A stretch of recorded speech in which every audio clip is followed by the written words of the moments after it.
Aku berpaling, tetapkan hatiku untuk selalu memilihmu. Biar ku melihat engkau bersuka saat kau dapati aku setia sampai garis akhir.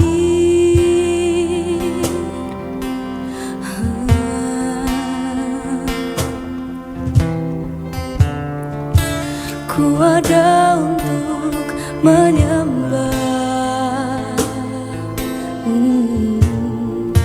ku ada untuk memujamu.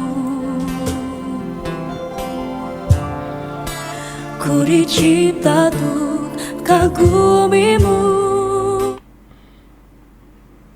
Selamat malam semuanya. Wassalamualaikum warahmatullahi wabarakatuh. Selamat sore ya, masih sore nih.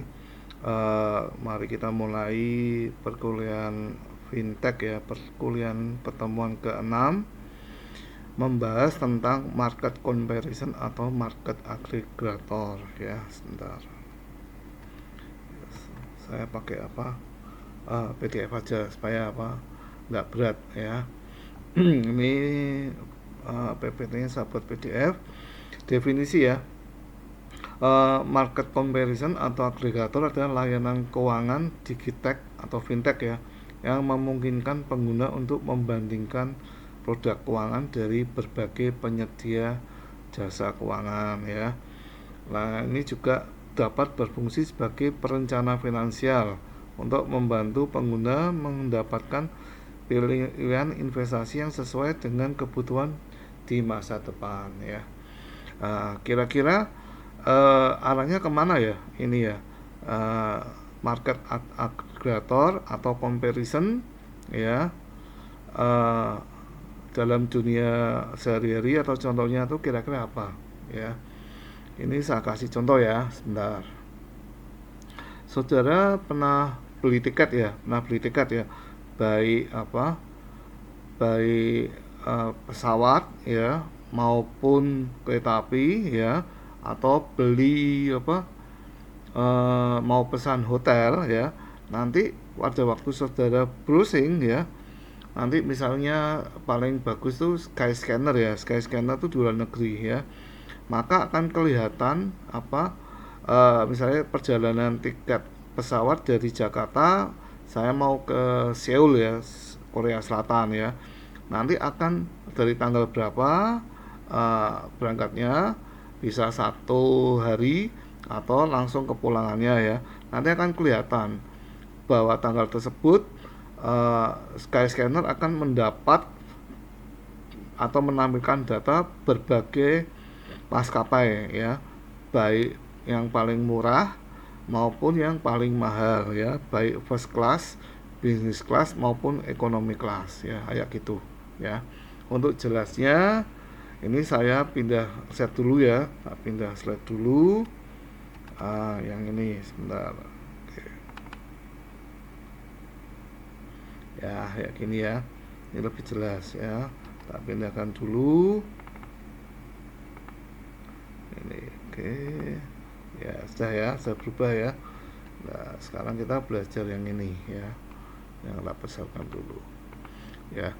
Market aggregator atau comparison adalah layanan keuangan yang memungkinkan pengguna membandingkan berbagai produk keuangan dari berbagai penyedia keuangan ya, jasa keuangan, tanpa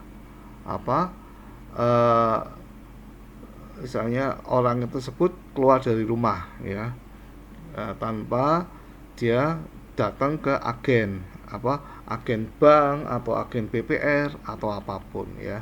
Kayak seperti Skyscanner tadi ya.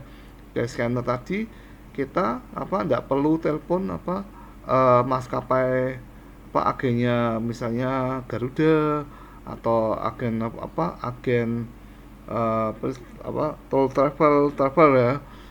Itu enggak perlu karena semuanya sudah dihandle oleh digital ya. Nah, itu adalah salah satu sisi dari perkembangan digital yang mengakibatkan orang itu sekarang males ya, males untuk keluar ya, mau lihat harga, mau transaksi, itu dia sekarang trennya perilaku dari konsumen ataupun yang lain itu sekarang mereka mengandalkan digital untuk mencari informasi dan melakukan transaksi ya.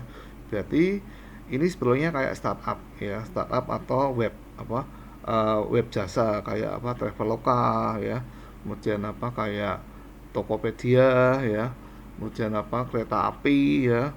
Nah, itu nanti memberikan informasi barang dagangan ya maupun jasa lewat digital ya. Ya gitu. Jadi kemudahannya apa? Memudahkan pengguna untuk menemukan produk keuangan ya, karena tadi ada Skyscanner itu produk traveling ya, baik tiket pesawat ya maupun hotel ya. Kalau yang ini market comparison khusus untuk jasa keuangan atau produk keuangan ya. Kelebihan lainnya apa? Menghemat waktu ya, karena tidak perlu mengunjungi banyak bank atau website ya. Jadi sudah summaries ya. Summaries itu sudah ringkasan ya.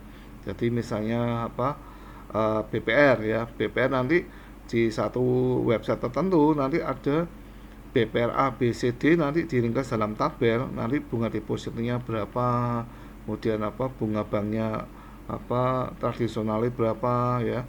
Nanti istilahnya kursnya dolar, mau beli dolar paling murah yang mana ya, mau tukar dolar yang paling tinggi yang mana ya, gitu.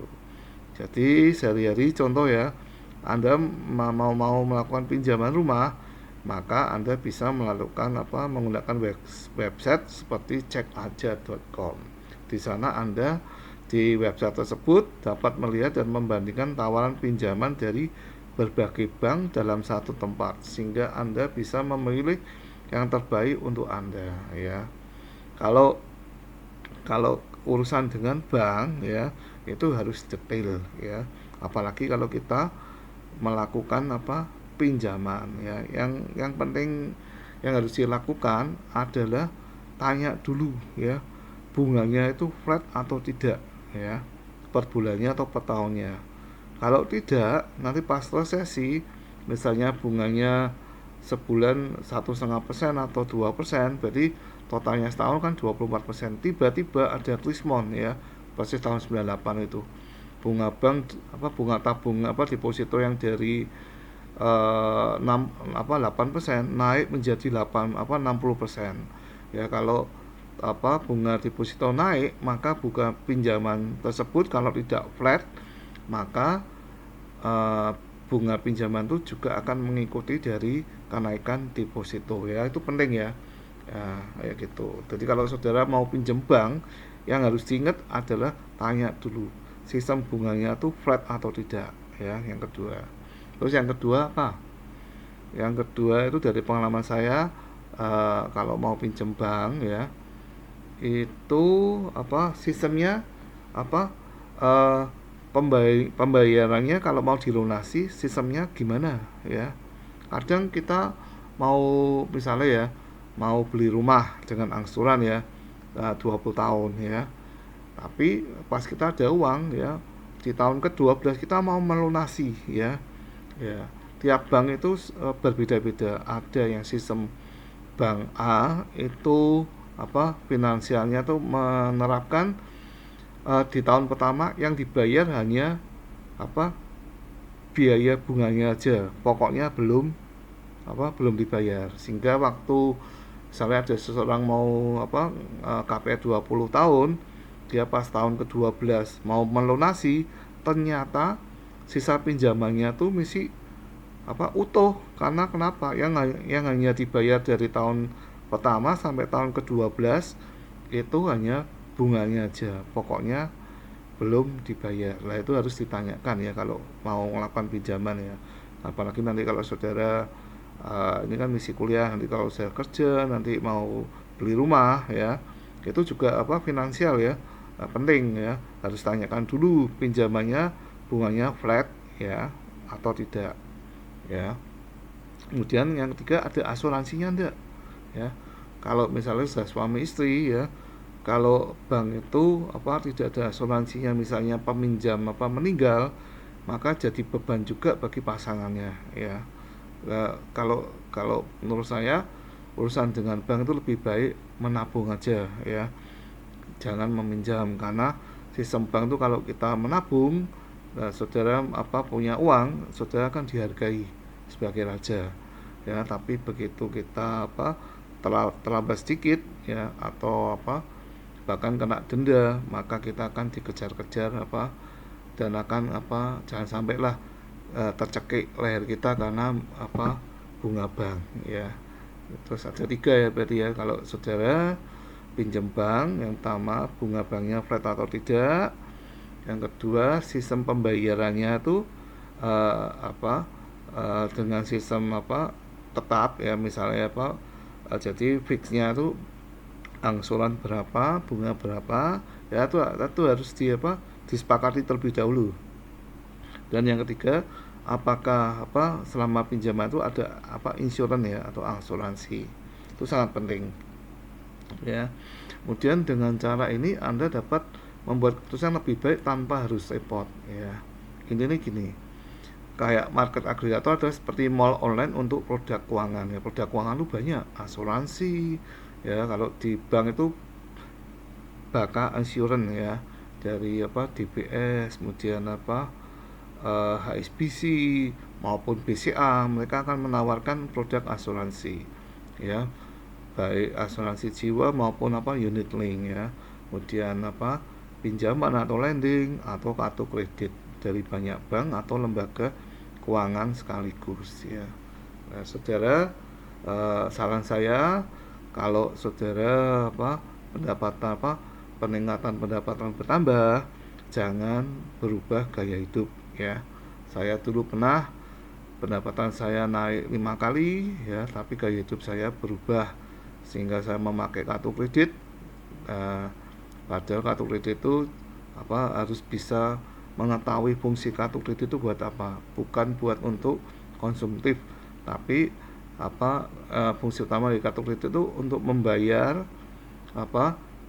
mendili yang harusnya sebulan, ya, diundur 1 bulan lagi baru dilunasi, itu tidak kena bunga, ya. Ininya gitu. Tapi seringkali kalau gaya hidup berubah, kartu kredit nanti akan bertambah banyak dan tidak bisa bayar, ya, gitu. Kemudian dan banyak bank atau lembaga keuangan. Jadi misalnya website tertentu, ya, cek kartu kredit, ya, nanti akan menawarkan rangkuman dari berbagai bank, misalnya kartu kredit dari BCA, kemudian dari Penin, dari HSBC, atau dari DBS, ya, ataupun lain-lain. Biasanya kartu kredit itu nanti ada iming-imingnya. Nanti kalau saudara punya kartu kredit limit besar, nanti saudara bisa free lounge, ya, free lounge di bandara maupun di kereta api, ya. Nanti saudara menunggu, nanti saudara akan mendapat fasilitas yang kemungkinan gratis, cuma bayar Rp1. Tapi itu gaya hidup, ya. Kalau kita gaya hidup tuh kayak harga diri, ya. Sebenarnya harga diri kita tuh tidak ada apa-apa, ya. Kalau kita menghitung harga diri kita tinggi, maka akan keluar biaya yang tinggi, ya. Itu pengalaman saya, ya. Tujuan yang ketiga, tujuannya membantu kita menemukan produk keuangan yang paling sesuai dengan kebutuhan kita, ya. Tergantung cash flow kita. Kalau kita misalnya ada kelebihan uang, misalnya mau nabung, ya, nanti di website tertentu ada misalnya bunga deposito, ya. Nanti dia menampilkan dari bank-bank tersebut bunga banknya depositonya berapa. Yang penting di bawah harus lebih besar, lebih kecil daripada yang diberikan oleh LPS. Kalau LPS itu 4,25 untuk bank, ya, tapi untuk BPR tambah 2,5, berarti 6,75. Jadi kalau kita menemui BPR atau bank yang di atas LPS, lebih baik dihindari karena itu tidak dijamin oleh LPS, sehingga kalau ada kolaps maka uang kita akan hangus, ya. Dan ini layanan ini biayanya gratis untuk pengguna, ya. Sekarang saya mau tanya, ya, kalau website tersebut ya atau startup tersebut layanannya gratis, mereka untungnya dari mana? Ya, untungnya dari mana? Ya, saudara harus berpikir ya, website tertentu mereka ngasih jasa gratis ya. Sebagai orang akunting ya, mereka tuh dapat income-nya dari mana ya? Gitu. Ya, income mereka dari semakin besar jumlah penggunanya ya. Buat mereka adalah aset ya, aset data akun ya, data akun tuh bisa untuk memasarkan data konsumen itu sangat penting bagi perusahaan-perusahaan ya. Kalau kita punya follower atau punya akun ya, 1 juta akun, maka akan lebih mudah perusahaan itu menggunakan 1 juta akun itu untuk menjual berbagai produk ya. Nah, dengan banyaknya semakin banyak pengguna atau akun-akunnya dari website atau startup tersebut, mereka menawarkan untuk mencari investor ya. Investor akan melihat ya, oh ini akunnya berapa, oh 20 juta dari bank tertentu ya, maka dia akan berani menanamkan modal atau berani mengakuisisi ya dari perusahaan tersebut untuk dibeli lebih mahal ya, karena ada nilai value dari jumlahnya besarnya akun ya, kayak gitu ya. Contoh ya, perusahaan ini bisa menawarkan KTA ya, kayak gini ya. Kalau tanpa market agronomi, maka konsumen akan harus datang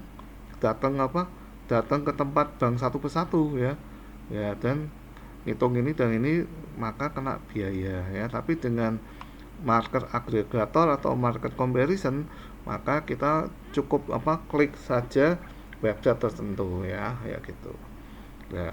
Ini saling bersaing ya, satu website maupun startup satu lainnya saling bersaing untuk mendapatkan klik ya, jumlah klik dari yang masuk ya, ataupun jumlah klik dari member dari website tersebut ya. Semakin banyak data yang dimasukkan ke website tersebut, mereka akan semakin solid ya untuk menjual perusahaan mereka ya, mencari investor. Kayak contohnya dulu Gojek ya, Gojek itu dulu pertama kecil ya, cuma nasabahnya kecil ya, tapi begitu membernya puluhan juta, maka dia bisa meraup mencari dana investor, termasuk dari BCA tuh menanamkan 20 triliun ya.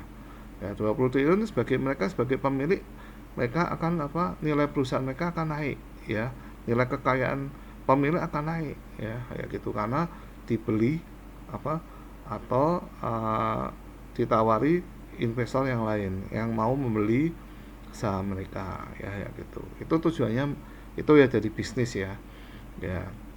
Kemudian contoh sehari-hari, misalnya ini semua dengan keuangan ya, renovasi rumah ya, maka kita bisa melihat dan membandingkan dari berbagai bank. Coba ini sudah masuk apa belum? Masuk ya, oke masuk, oke. Tapi tidak masuk, hilang lagi nanti ya. Ini berarti semuanya adalah produk dari keuangan ya, baik kartu kredit, insurans atau asuransi, investasi deposito atau bunga bank ya. Sekarang bunga bank kalau perusahaan bank mandiri di bawah 1M itu tidak kena bunga ya, 0 ya. Karena kenapa? Bank mandiri menunjukkan dia tidak butuh uang ya. Tapi kalau perusahaan bank-bank yang kecil 100 juta pun mereka dapat 5%, tidak lebih dari LPS ya, bisa mungkin 3,5%, 3,25, tapi tidak boleh melebihi LPS ya. Kemudian kebutuhan finansial lain adalah pinjaman kendaraan ya, dan merupakan pinjaman. Kemudian produk tabungan yang tadi ya, bunganya berapa. Kemudian ini mencari pinjaman usaha atau lending ya, gitu. Berarti fungsi bank ada 2, funding dan lending lah. Startup ini tugasnya mengumpulkan informasi dari funding maupun lending ya. untuk para konsumen ya. Semakin besar konsumen atau semakin besar yang ngeklik atau semakin besar yang jadi member mereka, perusahaan tersebut akan semakin kaya ya. Maka nilai perusahaannya akan naik ya. Kemudian perbandingan hipotek itu kalau kita mau nebus ya, kita mau pinjam terus kita pakai hipotek ya. Kemudian nyari promo diskon asuransi ya, kemudian perbandingan biaya imitasi rekening ya. Misalnya pakai Genius berapa, pakai atau antar bank ya. Misalnya paling mahal sekarang adalah Bank Mandiri dan BCA ya. Rekeningnya mahal tiap bulannya, mungkin 25.000 atau 20.000. Yang paling murah adalah BRI ya dan BNI ya. Sama yang terbaru, biaya rekening administrasi yang rekening nol itu adalah bank digital ya. Tidak kena biaya administrasi BCA digital ya, ataupun si bank itu tidak kena biaya administrasi. Kemudian mencari layanan investasi ya, misalnya dari reksadana ataupun nanti akan website tersebut akan menampilkan kinerja reksadana dari berbagai perusahaan investasi ya, termasuk biayanya dan kinerja. Kalau dulu aku lupa namanya itu ada website tersebut lengkap ya, kinerja dari syariah, dari manajer investasi ini berapa, kemudian yang saham berapa, yang obligasi berapa. Ini juga termasuk buat ibu-ibu atau keluarga untuk menyiapkan pinjaman pendidikan ya buat anak ya. Nanti kalau mau pinjaman harus ingat 3 hal yang di atas ya, yang tadi ya. Tadi saya lupa tuh. Yang pertama, bunganya flat atau tidak ya. Kedua, ada asuransi atau tidak. Dan yang ketiga, kalau mau nebus, sistem pembayaran bunga dan pokoknya gimana ya. Yang penting tidak merugikan si peminjam. Itu harus sepakati hitam di atas putih ya. Kalau belum jelas jangan lakukan pinjaman ya. Saudara nanti baru 20 tahun baru membayar bunganya terus menerus, padahal saudara ada uang lebih untuk membayar utangnya ya. Dan yang terakhir dan yang sering kali zaman sekarang UMKM tuh mencari solusi pendanaan. Dari pertemuan kemarin ini pakai yang ini crowdfunding ya. Crowdfunding itu adalah UKM tertentu dia menawarkan diri ya untuk siapa yang mau memberi suntikan dana diinvestasikan ya, dan nanti dapat hasil berapa ya, kayak gitu. Fintech tuh dari awal sampai terakhir tuh nyambung ya. Kemudian biaya pengiriman uang ya, ini pakai kalau TT TT itu kalau lewat bank itu $60 ya, sekarang pakai PayPal ya, atau tukar duit ya, sehingga biayanya lebih murah ya. Mencari kartu kredit dengan reward ya, reward itu poin ya. Kalau saudara semakin belanjanya semakin banyak dan bisa membayar tiap bulan bulan berikutnya, itu saudara istilahnya dapat poin cashback ya, itu lebih untung ya. Tapi kalau saudara belanja semakin banyak dan bisa bayar, itu bunuh diri ya, kayak gitu. Kemudian perbandingan layanan keuangan digital ya, itu adalah membandingkan berbagai aplikasi keuangan digital untuk menemukan yang paling kebutuhan dengan Anda ya. Ini contoh ya. Ini belum tak kirim, nanti tak kirim karena kalau di rumah itu WA saya trouble ya. Kita balik lagi yang ini ya, yang market bisnis agregator ya. Oke. Ini belum masuk ya. Sebentar. Kita pindah dulu ya.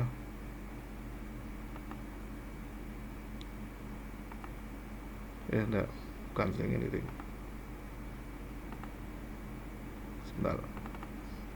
Ini yang mana itu ini? Nah, ini ya, oke. Ini yang ini ya. Kita kembali lagi dari definisinya, saudara sudah mudeng ya. Berarti comparison adalah suatu website atau perusahaan ya atau startup yang memungkinkan memberikan jasa ya. Nah, keuntungan mereka apa? Semakin member mereka banyak atau jasa mereka semakin diminati orang-orang banyak, kayak Gojek ya. Gojek itu jasanya disukai banyak orang. Nah, maka perusahaan itu akan semakin kaya ya gitu. Ini sama ya. Kemudian tujuan market comparison sama ya tadi ya. Cuma ini kan terlalu textbook ya, jadi rada membingungkan ya. Jadi sudah tak buatkan ya filenya yang satu lagi ya, sehingga sebagai perbandingan ya market agregator atau market comparison itu tujuannya apa ya. Nah, ini bagi S1 akuntansi gimana? Ya, ini ada nih sebagai perencana finansial ya.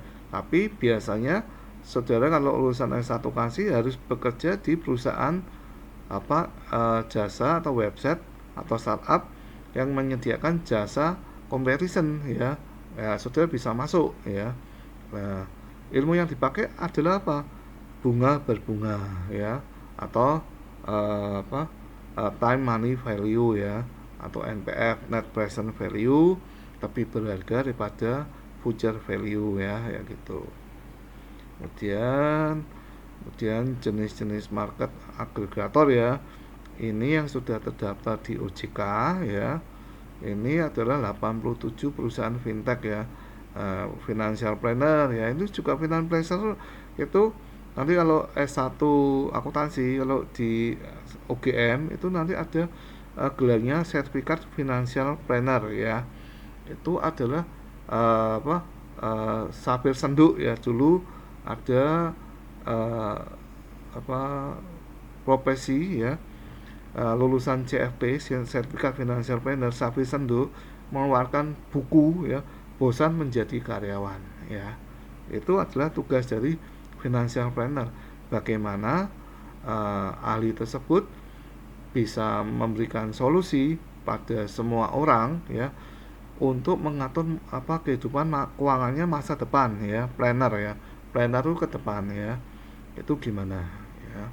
Kemudian insurance broker marketplace ya, ini adalah insurance tuh berarti asuransi broker ya. Kemudian financial agent di Baka Insurance itu penghasilannya biayanya 2 digit ya, 10 sampai 20 juta ya, tergantung banyaknya hasil kinerja funding ataupun lending ataupun insurance yang kita pasarkan ke customer ya. Kemudian property investment management ini juga sama ya. Nanti kalau saudara pernah di misalnya Citraland ya, atau di yang itu di Crown itu lali aku tuh, itu ada pameran perumahan ya. Nanti saudara kan ditawari oleh ahli marketing mereka. Oh Pak, ini harganya ini kalau di apartemen itu nanti bisa disewakan Pak, dan returnnya itu kalau 1 tahun tuh bisa 30% lah ya gitu ya. Kemudian project financing ya, itu adalah menanamkan investasi ya. Project saya ini ada project ini, returnnya berapa, risikonya berapa ya. Kemudian funding agent itu perusahaan staf dari perusahaan yang mau menawarkan deposito ya, deposito ke nasabah, nanti dapat berapa. Dan yang yang penting dari akuntansi adalah tax dan accounting. Nanti ada agregator comparison yang memberikan jasa tax dan akuntansi yang paling bagus ya, atau paling jasa yang paling bisa dipakai oleh pengguna ya gitu, cara gratis ya. Nah, gratis. Dan ini kelebihannya ya, tidak harus mendatangi kantor cabang ya, bisa lewat website ya. Kedua, ini membuka satu aplikasi dan langsung mendapatkan gambaran dari masing-masing produk atau layanan ya. Kemudian dengan membandingkan beberapa produk atau layanan, maka sebagai calon nasabah atau konsumen, maka perlu selektif ya. Kenapa? Karena waktu kita ngeplay mereka, data kita kebawa mereka ya. Itulah sisi negatif dari marketing ya. Tiba-tiba kita beli mobil atau apa ya, tiba-tiba kita ditelepon oleh siapapun ya yang tahu nomor handphone kita. Tahu ini dari mana? Ada deh kayak gitu jawabannya. Karena data nasabah itu seringkali dijual ya. Jangan sampai penjualan data kita itu mubeng di seluruh marketing ya. Ya gitu. Kalau saya enggak di telepon yang tidak sesuai, tak tanya dulu, Bapak dari mana atau Mbak dari mana, dari ini nih perusahaan berjangka. Saya blok. Kalau mereka ngeyel terus, tak blok kayak gitu ya kayak gitu. Karena data kita mereka tahu dari mana ya, dari kalau kita mau beli apa-apa, misalnya beli mobil, beli produk apa yang mahal, mereka beli di Atlanta ya kadang, atau di toko global, kadang data kita tuh bisa nggak tahu, kita ditelepon seseorang yang tahu handphone kita dan rumah kita ya. Itulah risiko kalau kita open data ya. Kemudian aplikasi ini kita tidak perlu mengeluarkan biaya ya, semuanya free. Tapi keuntungan mereka dari mana? Dari jumlah membernya ya, atau jumlah kliknya mereka akan menjadi portofolio dari perusahaan tersebut. Mereka dibutuhkan oleh banyak orang ya. Ini akun ya, ini adalah akun ya, masing-masing kita memberikan akun, kita bisa masuk dengan menggunakan email dan kata sandi ya gitu. Kemudian cara mengolah agregator dengan aman, jangan pernah memberikan data pribadi ya. Biasanya data pribadi yang penting itu adalah password ya, password di aplikasi, user password, dan email ya, email dan nomor handphone.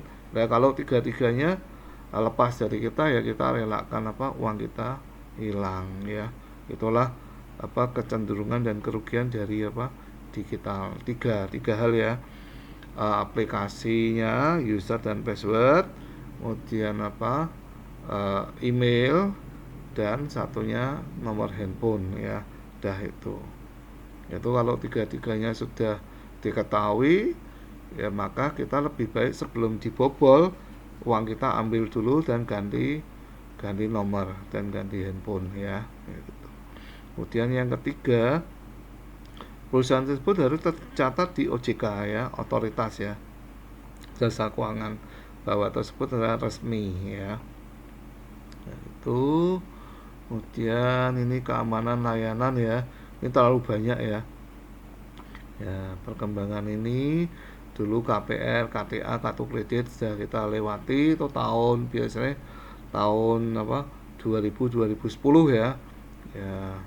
Tapi begitu tahun 2015 tahun 2020 keluar aplikasi ini, contohnya ya atur duit, cek aja, cermati, duit pintar, Hello Money, jika habis ya. Atur duit adalah dikelola oleh PT Atur Duit ya.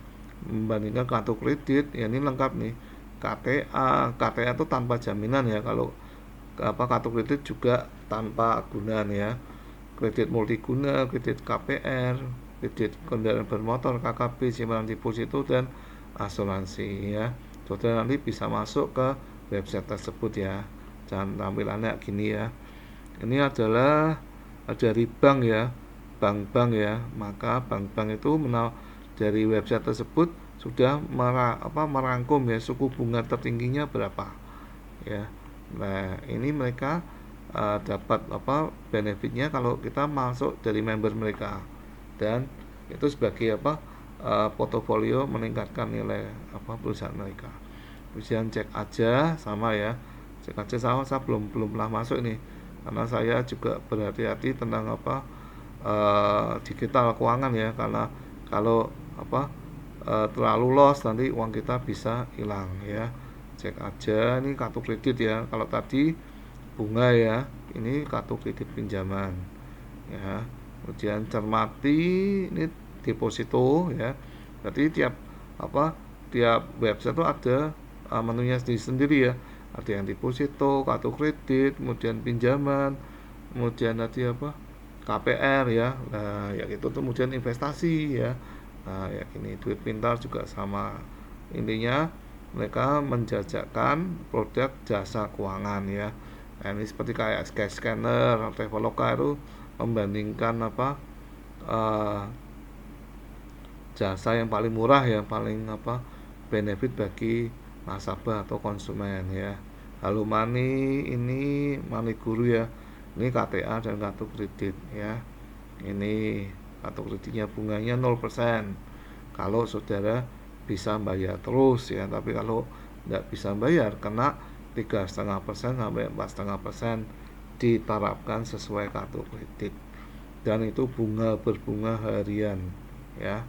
Mulanya kalau bisa kita hubungan dengan bank itu funding aja, jangan lending ya. Jangan sampai nanti mahasiswa itu gaya hidupnya pendapatan berubah naik ya, tapi tiba-tiba gaya hidupnya berubah ya, nanti boros. Waktu muda itu lebih baik menyimpan uang ya.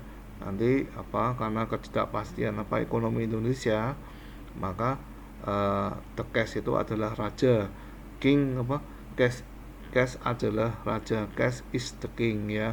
Jadi orang yang punya uang banyak dan cash itu adalah raja ya. Contohnya kenapa?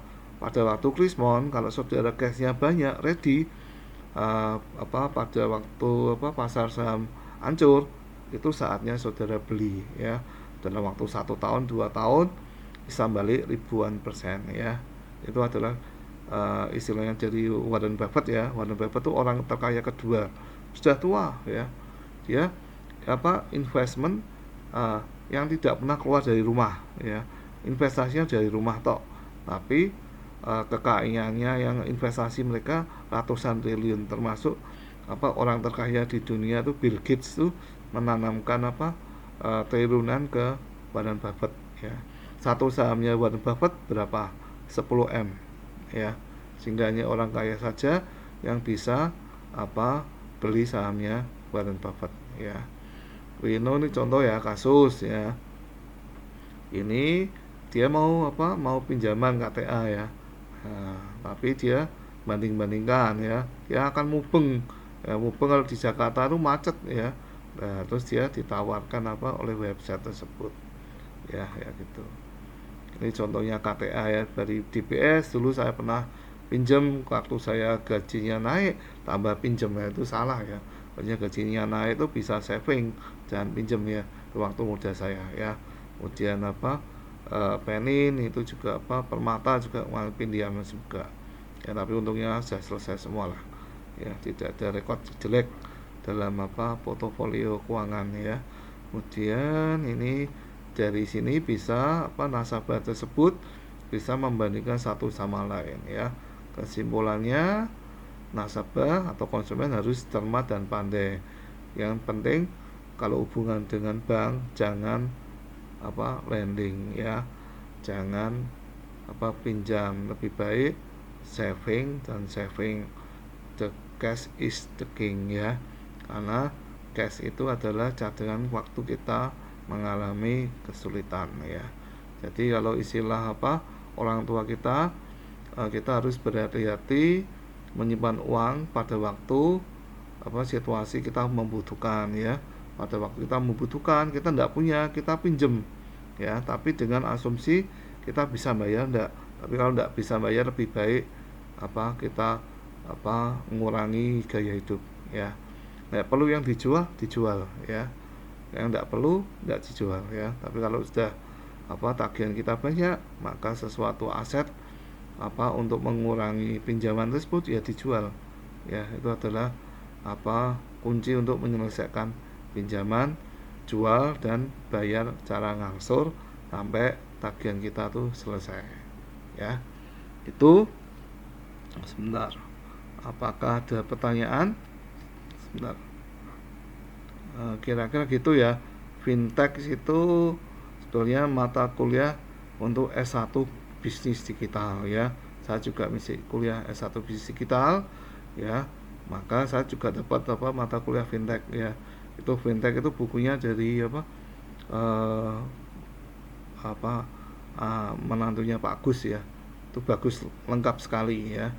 Nanti itu sebagai buku panduan yang dipakai oleh perguruan tinggi untuk pembelajaran fintech ya. Itu apakah ada pertanyaan? Kalau tidak ada, saya akhiri terlebih dahulu. Semoga pengalaman saya waktu bekerja saudara masih muda ya. Nanti saudara kalau berhubungan dengan keuangan, ingat ya, jangan lakukan pinjaman kalau tidak penting.